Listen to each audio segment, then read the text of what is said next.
গতকালও যে একটা সচিবালয়ের সামনে যে ঘটনা হয়েছে তার পরিপ্রেক্ষিতে অনেকগুলো পেশেন্ট আমাদের কাছে এসেছে।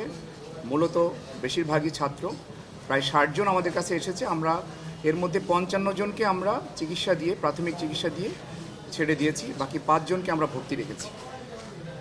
এই ৫ জনের মধ্যে আপনারা জানেন কেন্দ্রীয় সমন্বয়ক হাসনাত আবদুল্লাহ সাহেব আছেন। তো উনি এখন বলতে পারি আমরা বিপদমুক্ত। ওনার একটু ব্লান্ট ইনজুরি ছিল মাথায়, যার ফলে উনি ফেন্ট হয়ে গিয়েছিলেন। তো পরে আমাদের এখানে আসার পরে ওনার উন্নতি হয়েছে। আমরা তাকে ওসেকে ছিল অন স্টাফ ইমার্জেন্সি সেন্টার থেকে আমরা আজকে তাকে কেবিনে শিফট করেছি। উনি মোটামুটি ভালো আছেন।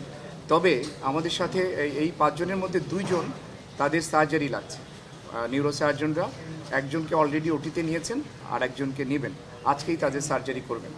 তো বাকি রুগীরা প্রাথমিক চিকিৎসা নিয়ে চলে গেছেন, আর বাকি যে ৩ জন আছেন ওনারা ভালো আছেন। অর্ধেক পাউডারে দ্বিগুণ উজ্জ্বলতা, নতুন রিন অ্যাডভান্সড অর্ধেক পাউডারে দ্বিগুণ উজ্জ্বলতা। আমরা ঢাকা মেডিকেল কলেজ হাসপাতাল, আমরা যারা প্রশাসনে আছি এবং আমাদের সাথে যেসব চিকিৎসক নার্সরা আমাদের সহযোগিতা করে, আমরা সবসময় যে কোনো ক্রাইসিসে, দেশের যে কোনো ক্রাইসিসে সবচেয়ে বড় লোডটা আমরা বেয়ার করি এবং আমরা করে যাব ইনশাল্লাহ।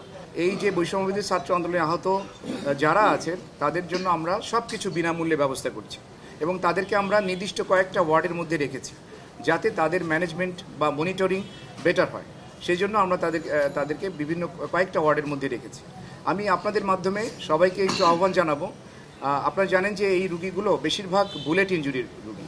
তো বুলেট ইনজুরি মানে এখানে একটা ইনফেকশনের চান্স থাকে। তো ভিজিটর একটু নিয়ন্ত্রণ করা দরকার। আমরা নিজেরা অনেক সময় হিমশিম খেয়ে যাই।